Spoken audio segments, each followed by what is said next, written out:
Hey everyone, and welcome to Pedal Powered Anthropology's Introduction to Cultural Anthropology.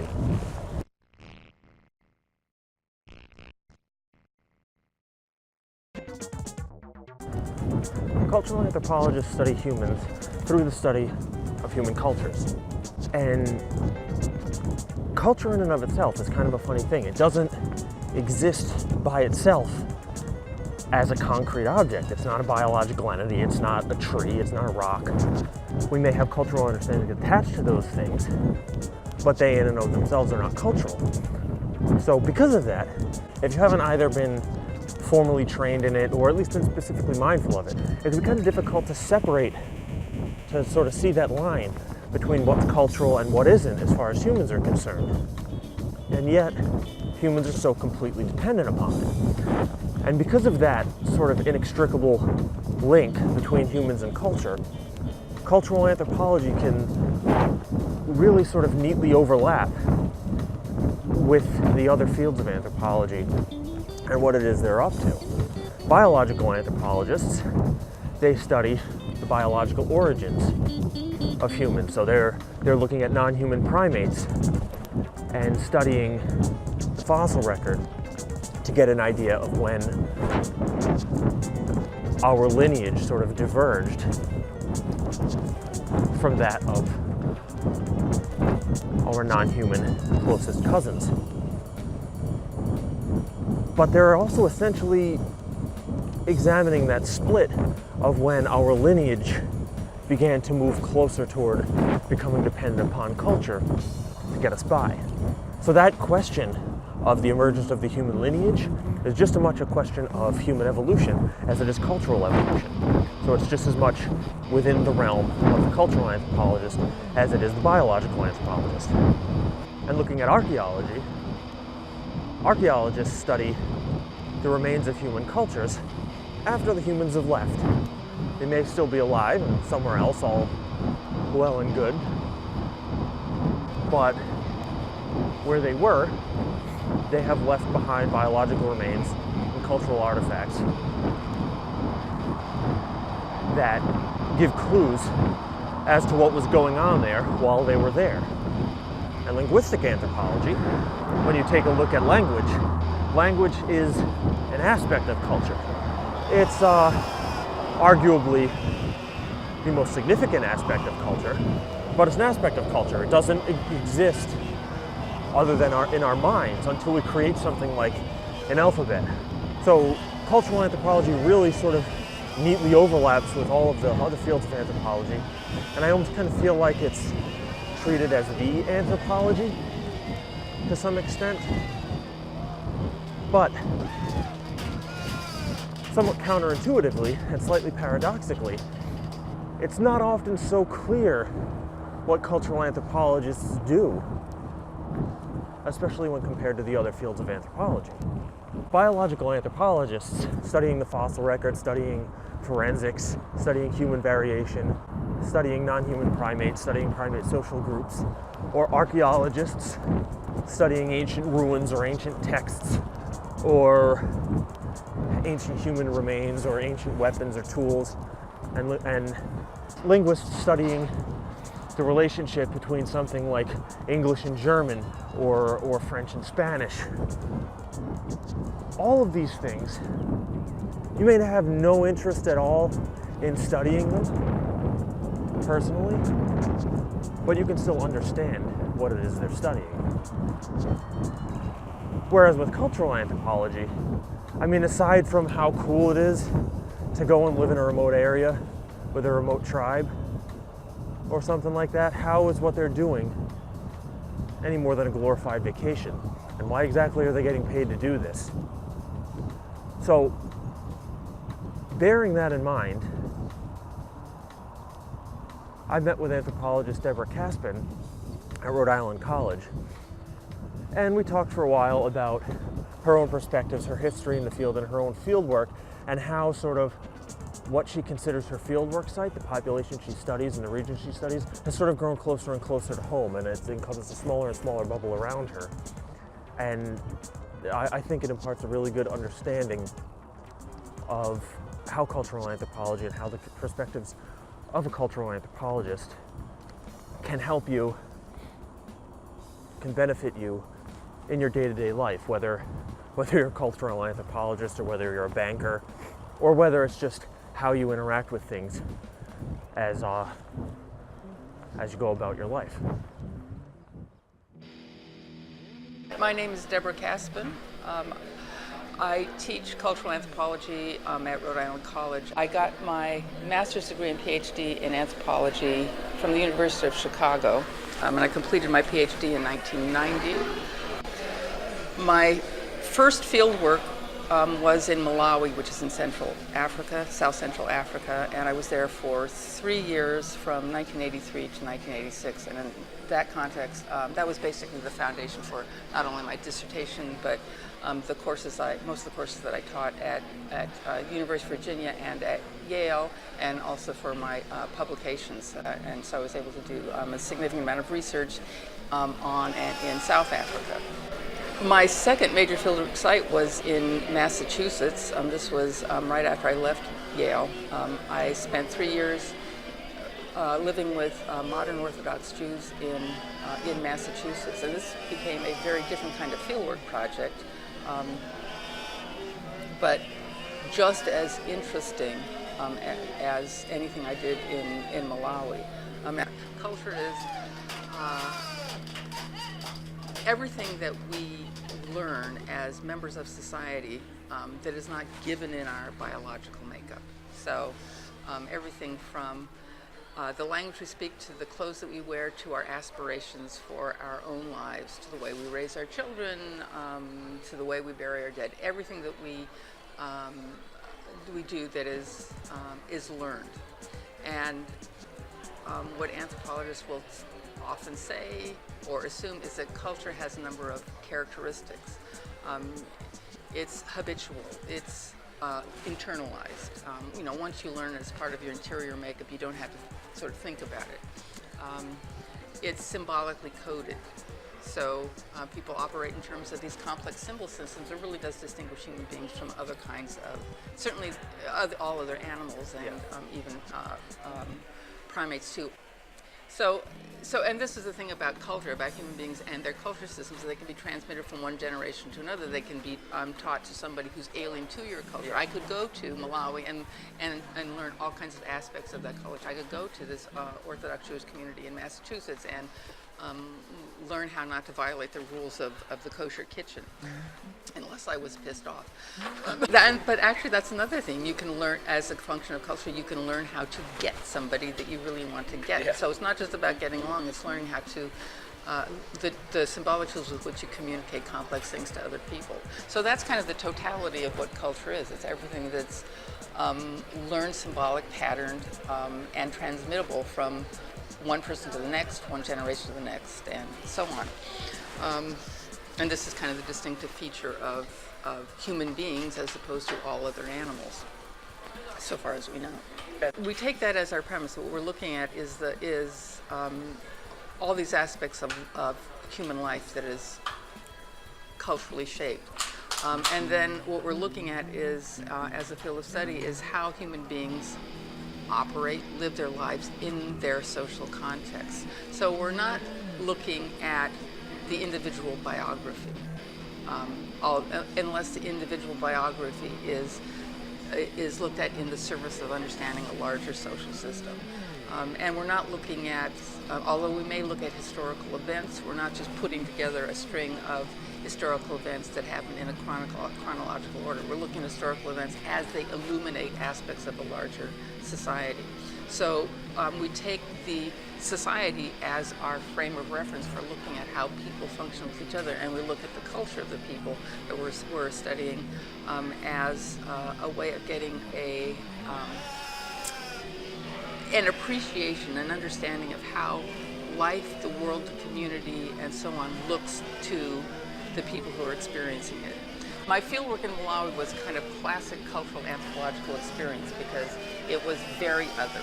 I was looking at a population of people, the vast majority of whom did not speak English, so I had to learn the local language. and get as much facility with it as possible. And I had to live in a situation that was completely different from anything I'd ever lived in.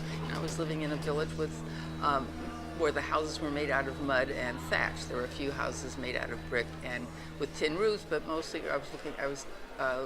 we're looking at a peasantry, a Bantu peasantry whose lives I was studying.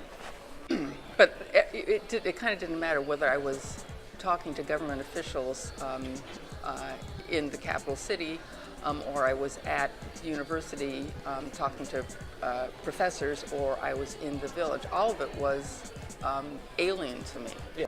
When I started to do field work in Massachusetts, there was none of that problem of alienation at all. It didn't exist. There really wasn't much of an issue with culture shock either. I was living in a house like any other house, probably nicer than the houses I had been living in. Everybody spoke English. Okay, they also spoke Yiddish and Hebrew. Yeah. But sort of the main language for ordinary everyday conversation was English. And aside from strange ritual practices which I had to accommodate, especially the practices centering on how to keep a kosher kitchen, everything was familiar to me. Nobody was asking me to eat or offering me dried mouse on a stick, as I was offered in Malawi. Did you try it? The dried mouse on a stick? I could not bring myself to do that. I couldn't bring myself. Maybe something bigger than a mouse. Well, there's also dried bat on a stick. Did you try that? No. Was it significant? I did eat the roasted termites. But so in Massachusetts, or in this Orthodox Jewish community, there was none of that kind of feeling of alienation. It was quite comfortable physically and easy. The only thing was I had to work very hard to learn not a foreign language, but a set of ritual practices that would allow me to essentially not violate their religious code. Yeah. So, and that became extremely interesting. Now, what also became extremely interesting was I was there when 9/11 happened. Oh. So what happened was I was inside this community when that event got processed through the community. Yeah. And then there was this kind of consolidation of political opinion that I have to say became just sort of increasingly anti-left, anti-liberal, anti-outsider. There's this people that had been diverse suddenly were part of this rallying cry for a profound and aggressive response from America against Arab Islamic terrorism, wherever it was. And I started to feel more and more like I am not a member of this group. Yeah. But even that became, although it wasn't pleasant to witness, it was just fascinating. I mean, I was watching a group of people whom I liked, but they were becoming, sort of collectively motivated to, hang together in defense of a militaristic stance against all things Islamic and in favor of all things militant. Yeah, so what's happened over the course of, basically since the 1980s when I did my first fieldwork visit, my fieldwork sites have gone from being very remote, the middle of Africa, to being much more close to home. It's really in the classroom that you get to exercise your intellectual skills. I came to appreciate was that the students at RIC are very different from the ones that I had elsewhere. The students at RIC are a much more diverse group, not ethnically, but in terms of their socioeconomic background. I had to start adjusting my teaching to fit this new environment that I was in. And I have to say, I think, this is one of the arenas where it was my skills, the skills I developed doing cultural anthropology were serving me well, because what I realized I had to do was start studying my students to figure out who are these people. Because they're not like the students at Yale, and not because they're stupid. It's not that. It's because there's something else going on. Yeah. And it took me a while to figure out. And I figured this out by starting to ask students to write little biographies. Write me an account of your childhood. Write me an account of your family. Write this. Write that. And this is when it dawned on me. Oh, these people attend class as the third thing they've done during their day. The first thing was getting up, getting the kids to school. The second thing was going to the job. The third thing was coming here and going to class. So the classroom experience became a very different thing for me. But what I could still understand was, the thing that remained consistent was it is the place where you create an intellectual community. And that's the purpose of the classroom. But what I came to realize too about Rick was there are an awful lot of part-time faculty who are carrying the teaching load. Why is this? How can this be? Why is this considered a legitimate way to run an institution of higher ed? And this is what got me into the Adjuncts Union. And I came to realize that there's a whole other level of this institution that doesn't know anything about the work that faculty do and doesn't care about the work that faculty do. What they see is an institution that has to be justified in terms of the money it brings in. What that means is that the college has to make as much as half of its revenue, and that's going to be even more than that, from the tuitions that students pay. So tuition goes up and up and up and up, because this is how the college pays for itself. And at the same time, the cost of labor has to be pushed down. Rick is my home in many respects, but it is such a peculiar institution that I cannot stop myself from looking at it analytically and anthropologically as I would any other fieldwork site. And it turns out that the skills that one learns as a cultural anthropologist are incredibly applicable to any situation that you're in. I think we need more anthropologists in the world, or more people who are able to think anthropologically. But trying to figure out how a system of higher ed operates, a so-called system of higher ed, in a climate where if something isn't generating a profit, it has no social value. Yeah.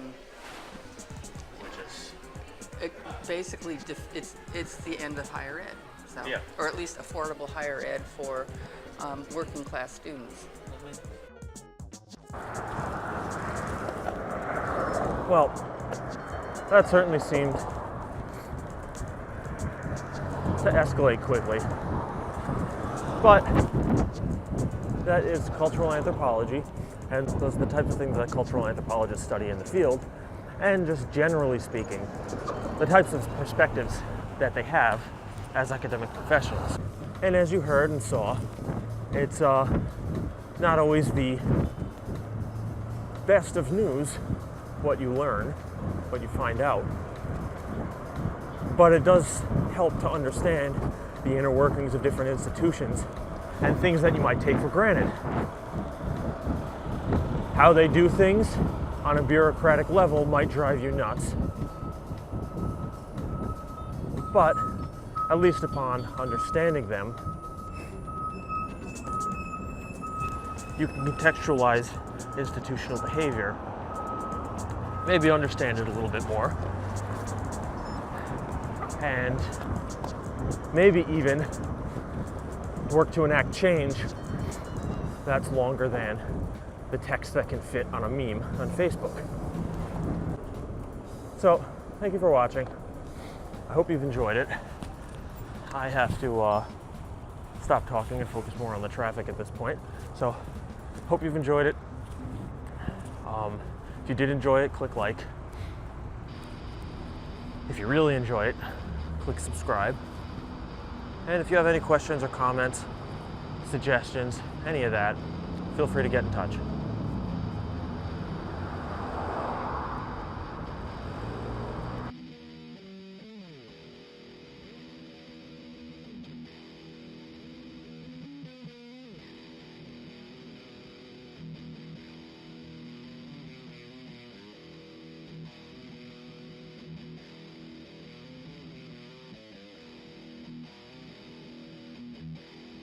Although I would like to say my cats do know language. My cat learned how to say no by licking her, no, say yes by licking her lips. I kid you not. But that's... This cat, he, I used to have conversations with him. Yeah. but he would tell me whether he was hungry, thirsty, clean the litter box, go to bed. Yeah. And Yeah. So I mean, I had a cat who I taught them a series of vocabulary words for the things that they might like, and I could go through the list of words, and when I got the one she wanted, she would go, and that was yes. yeah. Now what she couldn't do was teach the other cat to do that, and that's the difference.